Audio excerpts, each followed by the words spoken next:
Why, di ba? Dahil nga matataba sila. Mga ganyan. Alam mo, Sorry, naku. no offense meant, ha? Napaganyan kasi si Pangkoy sa kanyang katawan. Pangkoy, don't worry, hindi ka pulis. Ni Sarah ba? Paano ba talaga ang totoo? Ano mong gulo nyo, ha? Naguguluhan ako sa inyo. Ano ba totoo? Gusto siyang i-backstroke? Bakit nag-swimming sila? Ano? Gusto siyang daanan sa likod. Totoo ba? Oo, kasi, kumbaga, sila kasi,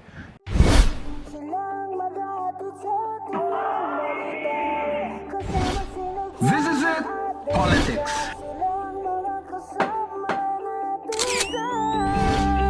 Latest dihis ng showbiz. Ako na, Bira!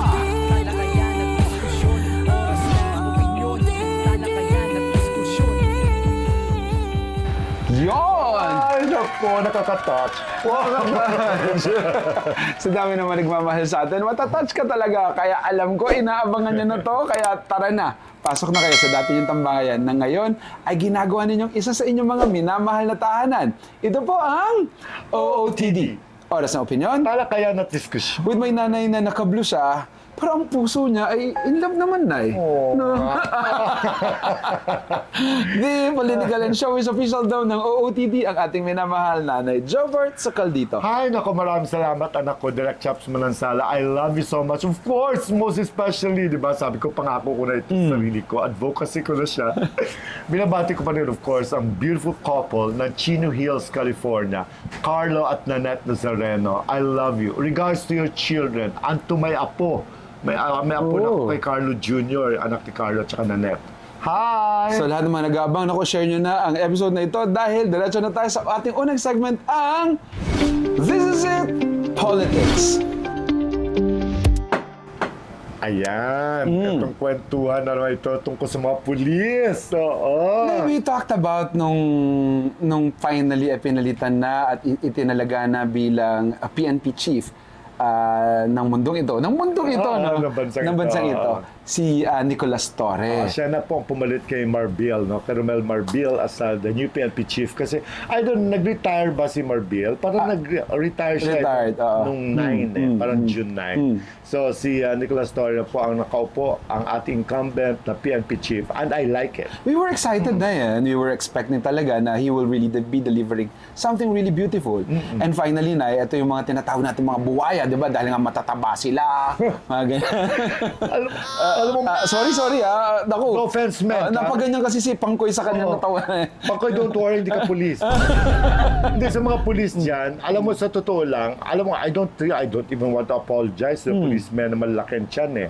Kasi yung bakit? Kasi, di ba, para bang, there was a time, no, in the, I don't know kung kaninong administrasyon yon, na talagang they got rid, no, unti-unti na tinatanggal yung mga pulis na matataba, malalaking tiyan. Nung si Panfilo Lacson, ginawa niya yan. Ginawa niya yun, Yes. oo. Kasi, di ba, ginawa na, pinag-exercise nila, talagang, kailangan you have to lose his weight, may ideal weight na hinahabol. At fit. At Fit fit to dapat work. lang. Oo, kasi nga, mga sundalo sila, mga policeman sila, at iba ang tinginan ng mga tao sa kanila. Yeah. Kailangan mukha silang malakas, nakakatakot, at listo. Oo, listo. Kasi di ba kadalasan Maliksi. kasi... Oo, tama. Oo. Pero kasi kapag matataba, no? No offense man sa mga matataba, hindi, mga pulis lang. Mga pulis lang. Usapan namin dito. Buti lang hindi ako polis. Oo.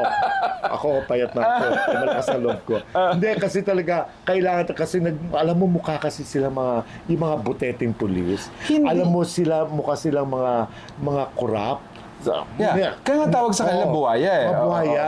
Kumbaga wala silang ginawa ko din mag-abang ng mga sasakyan sa kalye. MMDA yun na eh. Ay, hindi, may mga pulis May mga din pulis din ganyan, nga. na kukotong, mga cotton cups. Cotton cups, Oo. yes. Kaya dati natanggal na yan kay Panfilo Lacson eh. Pero ito parang nalingatan tayo sandali. Balik na ulit sa patabaan, palakihan ng mga tiyan. Ang ganda kasi na nun, halimbawa wala ka talagang reason para magpapayat. Talagang tataba ka dire-diretso. Ako talagang pinipilit kong magpapayat na eh. Kasi nga, may mga bashers ako dyan na taba-taba ako daw, ganyan. But you know, at the end, pag may inspirasyon ka o meron kang dahilan para magpapayat, para sa sarili mo rin naman yun eh. Yes, Oo. kasi itong mga pulis na mga malalaking tiyan, alam mo, sanay yan sila sa mga libreng lafang. Mga libreng lafang, naiimbitahan sila araw-araw sa mga kainan at inuman. Inuman, oo. Inuman. Kasi hindi na nga sila nagtatrabaho karamihan sa mga matatabang yan. Hindi mo siya nagtatrabaho. Kasi nga, nakababad sa mga inuman. Kapalit ng ilang mga pabor na mga may illegal na gawain. Oo, totoo yan. Video yun. Kaya talagang tama lang itong ginawa ni General Oo. Nicolas Torre, ang ating PNP chief, na tinitrain sila ngayon para pumayat, to go to the gym. Isa sa mga trainers mag-jogging. nila, Nay, ay si Rendon Labrador. Rendo Labrador is fit. Yeah, I like he his is. body. Oo. At saka yung batang yan, alam ko anak na general yan. Sa general, oo. May pedigree yan. Kaya may mas madali kagagalingan. para sa kanila na kuhanin itong si Rendon. At excited naman si Rendon.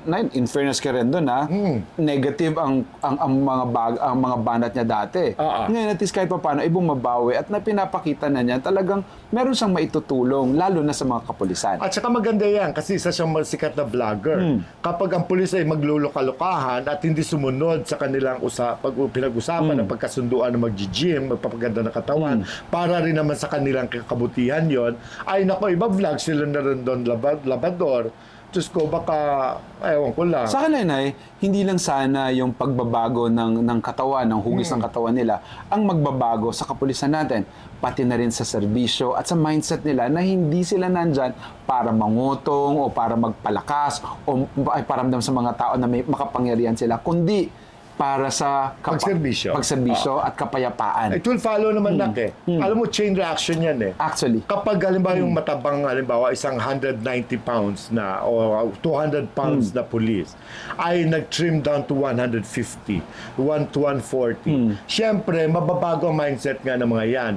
Physically at mentally, magkakaroon talaga ng changes. Iba, no? Oo, magkakaroon ng confidence, di ba? At saka magiging maliksi sila, magiging mabilis silang kumilos, hindi yung lalampa-lampa. At sa change of mindset na kung ano ang tunay na dahilan kung bakit sila nandoon bilang polis. Sana seryosohin nila ito ha. Sana it will go a long way. Yes. Kasi pagkatapos ng isang panguluhan, balik na naman sa dati. Kapag napalitan na si Wala na naman. Nicolas Torre, iba na mahala. Hindi mo pwedeng maging mandato na din na yan. Oo, dapat pa. Actually, di ba? Kumbaga parang sa mga flight attendants, di ba? Meron silang mga weight requirements. Tapos kailan marunong ka mag-swim.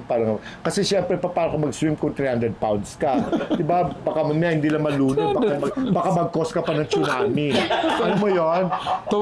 Tuwang-tuwa naman si Pangkoy, nakakain. Di ba? Oo, paano ka makahabol ng kriminal kung Diyos ko Kung naman, mas kung hingal na hingal ka na Kung mas mabilis pa si Pangkoy sa'yo. Tatlong baitang pa lang, hinihingal ka na. Diyos ko, bago ka makahabol ng kriminal, nasuntok ka na. But you know what, Otizans, we are really excited about this. I know you guys are also excited. Kung ano man yung mga pagbabago, physical muna. But after that, sabi nga nila, it will come after. Yung tunay na dahilan kung bakit nandyan sila bilang mga pulis natin. Alam mo, go ahead, Nicolas Torre. For some people, this is parang no nonsense. Yes. No. Actually, malaking bagay ito. Malaking bagay ito. Magandang reforma ito para sa ating kapulisan. Lalo na yun, nakatira tayo sa mundo na kung saan masyado tayong nakikita yung facade. Yeah. No? Yung kabuuan muna bago at we judge accordingly. At No? saka, pero hindi sila liligtas dito kay Torre. Totoo. Kasi magaling tong taong ito. We are excited. Excited kami. Ikaw, Isa pa lang yan, ha? Isa pa lang yan. Sa Oo. kanya mga sinusulong. Check, no? Check na check sa atin yan. Kasi malay mo, kapag mataba ka, hindi masyadong gwapo. Pero pag pumayat ka, lalabas ang kaseksihan mo. Macho ka pala. Guwapo agad. Alam mo na, di ba? Yan, naku, Otizan. Ito na ang panahon para mag-comment kayo about this project. We will be reading those. Latest biz ng showbiz. Ay, nako. Ayaw ng mga fans ni Zara Lopez. Si Zara Lopez ba, dating Viva Hot Babes? Parte siya sa mga member Viva Hot Babes. Ito huling batch yan. Oh, actually siya nga yung hindi masyadong nakilala talaga as a Viva Hot Viva Hot Babe. Babe. Oo. Oo. Pero, Na-meet ko yan eh. Alam ko, if I'm not mistaken, nakadalaw yan sa amin sa Music Box before. Tapos nagkukwentuhan kami. I don't know kung ito yung alaga ni Mamalito Di Guzman. I don't know. Anyway, ngayon, naging ano siya ha? Naging superstar siya sa sa social media. naging controversial, naging superstar siya kasi marami sila mga content with her partner na si Simon Joseph Javier na. Ang kanyang asawa. Asawa bang Hindi, partner? partner niya lang na meron silang anak ngayon, pero na sa kasawiyang palad, biglang naghiwalay. At sa paghihiwalay nila, parang masalimuot na parang hindi nag-end sa isang magandang paghihiwalay. So kumbaga na sumikat silang dalawa sa couple sa kanilang vlog. Sana they talk about the content nila, about their At life. minahal sila ng mga netizens na marami talagang mga views. Actually, sabi nga ni Simon sa vlog niya, parang he was excited. They started buying na sana a house and lot. Yeah. Oo, para Pero mas bata itong Simon, no? 15 years. 15 years. Yes, 15 years. Ang tanda ni Sara Lopez. So, anyway, etong lately kasi, napanood natin yung mga hinaing nilang dalawa, respectively, regarding sa kanilang relasyon. Kasi naghiwalay nga sila. How old is the child? Would you know? Mga 3 years old? Bata pa na. Bata pa, no? Kasi napanood ko una, yung lalaki. Napanood ko ang kanyang pagsusumamo na medyo parang nakakaawa din na sabi niya, minahal naman daw talaga niya si Sarah. Kumbaga, Something happened lang. So, may nangyari lang na hindi naman nakilaro kung ano, may cheating na involved or what. Pero ang kanyang hinaing is that yung anak daw nila ay hindi daw ipinapakita sa kanya ni Zara, which doon siya taga nasasaktan bilang ama. Kumbaga, hindi tulad na, di ba, may mga ibang ama tayo na they don't really care. Pag niwalayan na nila ang kalang partner, Bahala ka. Okay, kamusta ka na hindi. Lumaki yan sa'yo. Kumbaga, kilalanin na lang natin yan pagdating ng panahon. Pero siya talaga daw, ay para bang nalulungkot siya because yung anak niya, miss na miss niya, gusto niya makita. Pero ipinagkakait daw ni Zara na masilayan niya ang kanyang anak. To cut to, meron namang video bigla si Sarah. naman. Sumagot siya sa mga patutsada nitong kanyang ex na parang hindi totoo na pinagkakait ko sa'yo. Yun. So parang marami na naiinis na sa kanilang dalawa o sa kung ano ba talaga eksena nila. Why do they have to do it publicly sa mga bagay na dapat private? Kasi minsan may sinasabi na parang minsan there are times na gusto na niyang mamatay. Parang gano'n na siya ka-depressed, gano'n siya yung anxiety. He had anxiety daw after, I don't know na, hindi ko talaga alam kasi hindi nila sinasabi yung tunay na dahilan kung bakit the guy decided to call it quits. Hindi talaga sinabi, pero ngayon nga, dahil nga marami silang mga viewers, marami mga supporters, marami silang mga subscribers, lumalabas palagi sa ating mga feeds yung kanilang mga hinaing sa isa't isa. Oo nga, alam mo, totoo yan. Nagtataka lang ako, why do you have to go public? Para bang, no offense meant sa inyo ha, parang ang dating sa akin because parang nabuhay na kayo sa Parang vlogs. for the content. For the content, parang pinagkikitaan nyo na lang inyong hinagpis, ang inyong pag-aaway, paghiwalay, para lang kumita ang inyong mga... Wala nang problema kung gusto nilang kumita. Pero sana yung other things, no? Not about this. Kasi nga, pambruhahan nila ay sa kanila na lang talaga dapat. Kawawa kasi anak nila. Nakita ko si Sarah, may pagganyan-ganyan pa. Sasaktan ako. Tumatama sa bubay niya, kako baka mayupi. Baka mayupi, Yan, parang gano'n. Tapos yung But we're looking forward na at least makausap natin sila. Kung gusto nila makausap natin sila, di ba? Para lang at least kahit paano, hindi na yung sila lang nagsasabing ganito. Matanungan sila ng mga bagay na hindi talaga klaro. Pero parang naulinigan ko sa sinabi ni Sarah na parang yung lalaki may mental health problem. Nagka-mental health problem siya after what happened between them. Sa kanila. Nagkaroon siya na... At naawa rin daw naman siya. Na-acknowledge niya. And she tried, kaya nga pinapakita pa rin niya yung anak Pero huwag niyang sabihin, hindi ko pinapakita sa iyo. Kasi sa kasal daw yata ng kapatid ng lalaki. Dinala at hinatid pa ni Sarah. Ano ba talaga totoo? Ano mong gulo nyo, ha? Naguguluhan ako sa inyo. Ano ba totoo? Pinapakita ba yung bata o hindi? Kasi sabi ng lalaki, hindi pinapakita. Sabi ng babae, pinapakita. Ano ba talaga totoo? Baka mamaya, etches nyo lang to. Tapos after 2 weeks, nagbalikan kayo, ha? Which happened before. Naghiwalay sila, tapos nagkabalikan sila uli. I don't know, pero hindi ko nga alam kung bakit pa natin dapat pag-usapan pa ba ito. Pero dahil nga nag-aano sa mga feeds natin at marami talaga nagtatanong na pag-usapan natin, eto na siya. Pero di ba tayo naman, kahit may mga vlogs din tayo, kapag na we fall out of love sa ating mga partners, Diyos ko, minsan ba narinig nyo kami na pinapusta namin masarili namin sa mga Naku, personal yan na yan. Diba? Diba? Tutulad dapat ganun din sila. Dapat yung kanilang self-respect, diba? Ay, inano nila. Hindi mo nyo nga alam. Consider nila. Hindi nyo nga alam, uuti dyan na recently, broken si nanay. Ay, sorry. Financially. Financially, oh. Diba? May mga bagay na dapat Gusto ko yung financially. pinapublic. May mga bagay dapat private. Kung gusto nyo. We never talk about that. Tayo mga personal, yeah. We should not. Totoo. We should not. Kumbaga, it's something. If you have self-respect, Totoo. bahala ka na, Zara, kung anong isipin mo. Na yung susunod na pag-usapan natin, Sarah din, no? Oo, Sarah. Pero with the S. With an S. With an S, oo. With an S. So, si Sarah Labati, na dating asawa, Ni ni Richard Gutierrez, na ngayon Who's ay dating, who Oo. happens to be with Barbie Imperial now. si Richard Gutierrez. Si Richard Gutierrez. Na sabi nga ni Rufa Gutierrez, minsan sila, minsan hindi. Naguguluhan na rin si Rufa Gutierrez. Si Rufing, luka-luka rin. Ano? Minsan sila, minsan hindi. na itong si Sarah Labati ay napapabalita dahil nakikita siya sa mga ibang mga gatherings that she is with Marty Romualdez. Yes, ito yung anak ni Martin Romualdez at saka ni Yeda Mendoza, Kittlestead. Congresswoman Yeda Kittlestead Mendoza Romualdez. Kaibigan ko yan. So anak niya ito si Marty. Gwapo ha?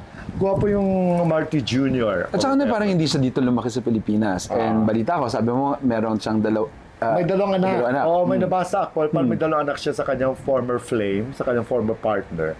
Tapos, may arrangement, mas maayos naman daw ang kanilang co-parenting.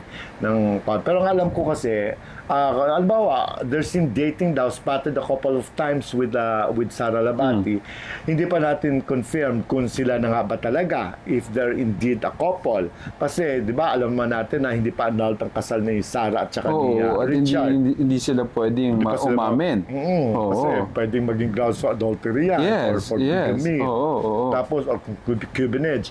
Ngayon, same thing with Barbie at saka ni Richard. Nga marami nagtatanong, dako pag nalaman Tita Annabel ito, ano kayo sasabihin niya? So I'm sure may impyerno na yung lola mo. Wala naman siya pakialam dito na eh. Diba? May mga fake news nga na kunwari para na may nagsalita daw si Tita Annabel, ganyan, nagagalit na siya, ganyan. Sinira mong pamilya, sabi ko mga fake news peddlers talaga. I doubt magsasalta si Tita Annabel ang ganyan. Alam naman yan at mukhang masaya naman ang kanyang anak with Totoo. another girl. Totoo. Kumbaga pababayaan na niya. Hihintayin na lang niya siguro yung annulment. Kasi Sarah, no? Pero maganda itong Sarah Labati. She remained to be beautiful, no? Ganda. I saw her. Ang ganda ng mata niya. Kaya itong si Martin, no? Hindi mo mabighani kay Sarah. Very rich. Na My hindi God, naman- House Speaker ang tatay mo. Tsaka siya ay councilor. Doon sa Leyte. My gosh, Diyos kong datong. My God, Marcos. Pero feeling ko naman, feeling ko naman hindi naman sa datong Joke yung lang. inaan ni Sarah. Pero Ano na? natatawa ako sa'yo. Datong pa rin. Nakakatulong yun. Hindi, pero at the end, di ba, yung with the likes of Sarah, mukhang hindi naman lang pera lang, yung pwede magustuhan niya kay Marty. Gwapo naman yung Marty eh. Kung talaga naman yung lalaki ay talaga, I heard Pero na. I'm sure naman, hindi naman papatol sa popcorn vendor yan na walang pera. Siyempre, Marty. Siyempre, alam niya may pera. Ang naman ay may Sinasabi. mga babae na may mga checklist. May mga babae naman na wala man lang silang checklist. Basta kung na-inlove sila, kahit sino ka pa, pwede sila ma-inlove. May babaeng Kanya-kanya. gusto na naman, hindi lang checklist, ni checkbooks. Check- Checkbooks, no? Pero mga tipo ni Sarah Labati deserves naman Yes. mga She deserves to people be of, happy. Someone na may sinabi at hindi siya ang magbubuhay, Oo. kundi siyang bubuhay yung lalaking bubuhay sa kanya. Just hindi matulad yan nila Lala Montiliban, no? Mga kaibigan nating sexy stars before na who settled for someone less. For you know, mga regular guys. Yes. Nakita mo, umabot sa point na naglabandera na lang siya. Napakagandang mukha, ha? Oo. Lala Montiliban before. Pero ngayon, she works yata sa isang, I don't know kung barangay or what, sa isang school. Pero, alam mo yon, but the Sarah Labati will not settle for that kind. And she deserves someone very, very good na more than what she is. Nakita ko ang gwapo ng Marty, sabi ko bagay sila. At sana kapag na-annul ang marriage nila, sana magkatuluyan. Diba? Para at Yeah. least settled siya. Safe siya. O tsaka na in fairness kay Sarah, naghiwalay sila with dignity. Ah, Na, parang hindi eh. parang, di ba, ang gulo ng paghiwalay nila, remember? Hindi na, pero hindi naman sila nagsalita. They tried, They but tried the to keep- parents, Yeah, the parents. away, But she nagkagulo. kept her mom. She kept her silence, and that's what I like about her. Hindi kagaya na itong unang pinag-usapan natin. She kept her mom, but her mom Said something a lot. Said Saka yung a tatay lot. niya, di ba, nagkaaway-away pa sila Kakainis tita yun, Annabel. Kakaloka, no? Pakaloka ka na yan. Diba? Kept her mom, Kept her mom, tama, ganda, di ba? pero M-U-M her yan. mom. But her mom, M-O-M.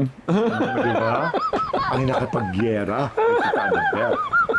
Ano kayo nangyari sa mga kaso nila? Nakalimutan na natin. Oo, kalimutan na natin, tayo pa ba? Ako, comment na, sabi ni Panggoy. Gumagano si Panggoy. Comment na kayo, nako. Good luck, good luck. Good Kung luck. kung happy Yes, kayo, yes. basta total wala naman kayo naapakang kapwa. Total, Richard man is dating Barbie Imperial, isa rin magandang bata. Naman ito si Sarah, ang kanyang ang kanyang estranged wife, ay dating naman another guy who's not, I think, married. Kaya safe naman sila. Basta Yeah. importante, happy. Be happy. Be happy. Be happy, kaya maging happy tayo. Diretso tayo punta sa spa na kung saan si Deluxe Spa sa may Tomas Morato, Corner Scout Fernandez. Yes, masarap dyan mapamasahe. My gosh, after this, diretso ako doon. Hanapin ko si Vince Miraflores. Siya nakakalam kung sino ang pinakamahusay ng mga masahista doon. Naku, OOT dyan, Oo. punta kayo doon, pasyal kayo doon, magkikita-kita tayo doon. Yes, sa Quezon City yan ha, malapit sa Chili. Hanapin nyo, malapit sa Tomas Morato at Scott Yan. Fernandez. Ano yun? D apostrophe L-U-X-E. Yan. Yan. Eto na, hinihintay ninyo ang Hula Bira. Huhulaan lang nga. Ito pa, ulit ka. Ito si Kapag bira, Pangkoy. Welcome back, Mike. Mike, ang bira, may mali siya yun. Nasa kanila na yun. Sa kanila na yun. Ito si Pangkoy. Si Pangkoy talaga biglang lalabas talaga. Ano? Ito yung nakakabis sa kanya. Kaya nga. Welcome back uli, Mr. Michael Pangkoy sa OOTD. Na ano nga yun? Ito yung tungkol sa isang napakagandang babae na Wow. nag-artista. Napakaganda. So parang beauty queen ito? Parang beauty queen ito. Parang o beauty queen? International standards na. Wow, beautiful. Parang beauty queen, parang artista siya. Oo. Parang maganda pa siya sa ibang beauty queen. Oh, wow. Ngayon, nagka-boyfriend ito ng isang ambassador na gwapo ng taga-ibang bansa. Europa. Sa Europa. Ambassador ng Europe. Isa sa mga gwapong ambassadors ng isang country sa Europe. Noong Nasa panahon na yan. Philippines. Napakagwapo. Naging kaibigan ko yun. Tapos, naging boyfriend siya nitong napakagandang actress. Oo. Na semi-action star. Tapos, in love siya. May lalaki. wow. They would have candlelit dinners. Oh, yeah? Yeah, ma-wine. Tsaka yung Sweet. Sweet, sobra. Talagang akala nga niya, yun ang makakatuluyan niya. Kasi in love sa kanya si lalaki. In love din sa kanya. So one time, di ba siguro, nagsawa na sila sa mga One time, tadadon. yung sa kanilang mga trip nila sa sa kanilang pribadong pagsasama o pribadong pagsasama sa loob ng kwarto. Charot. Alam mo, itong babae ay nag-explore ng something different. Kasi itong foreigner na ito, gusto siyang i-backstroke. Backstroke, nag-swimming sila? Ano? Gusto siyang daanan sa likod. So, Oo, kasi kumbaga sila kasi para sa kanila kasi sa ibang bansa kasi. that's normal. Parang normal na kapag sa mga couples na kapag nagsawa sa regular, gusto naman nilang sumubok ng Magbigyan ng mga thrill. thrill. Sinubukan. So, ito naman si actress na ito, parang feeling liberated din. So, pumayag. Sabi niya, sige, basta be careful. Be careful. Be careful with my heart. Pagka-chenes, humiyaw siya, sumigaw. Aray ko po nay! Ganon. Sabi niya, never again. Never again. Alam mo, hindi umabot yung isang taon na yon ay hindi natapos yung taon na yon. Hindi natapos, naghiwalay din Naghiwalay sila. Hindi dahil sa Oo, chinenes oo, siya. oo. Kumbaga, nag-fall out of love din sila. Kaya ang dasal niya na hindi na maulit, at least natupad. Buti, oo. Mabuti. Oo. Grabe, sakit daw. Kasi Aray malaking ko po, mama. inay. Malaking mama. Malaking babae rin siya, pero malaking mama. Malaking babae siya? Oo. Ay, nako. Sa pangalan niya ba na at saka apelido, merong M? Meron. Meron? Oo. Oh. Diyos ko, parang nasa New York. May Sino? store doon. Mr. Doon. Oo, chocolates. Oh, M&M. M&M. International standards. Ah, Ah. ewan ko. No, Yung beauty niya. yung beauty niya. Okay. Ang Naku, international. kayo nang bahala dyan. Hindi siya beauty queen. Hindi. Initial na eh. Ha? Initial. Alam mo, sasampalin ko ito. Pinag-usapan na nga namin dito, may parang M sa pangalan at apelido eh. Hindi kailangan mag-initial sa loob ng pangalan. Pero M&M siya. Ah. Kaya punta ka sa New York. Libre M&M's doon. Okay?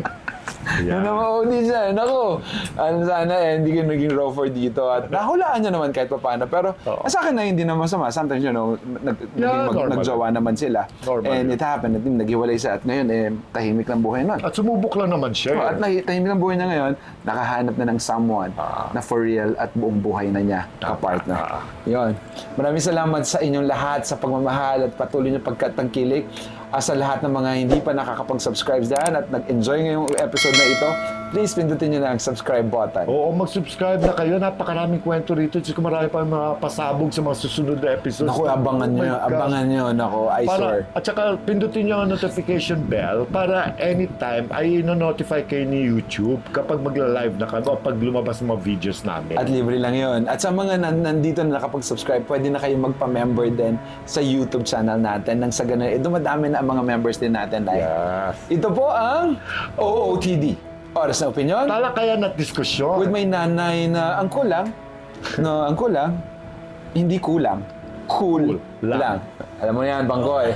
Ang ating nanay, Jovert Socaldito. Maraming salamat, mahal po, anak. Direct Chops Manansal. Para ko yung chick, mahal po, anak. Mahal kong anak.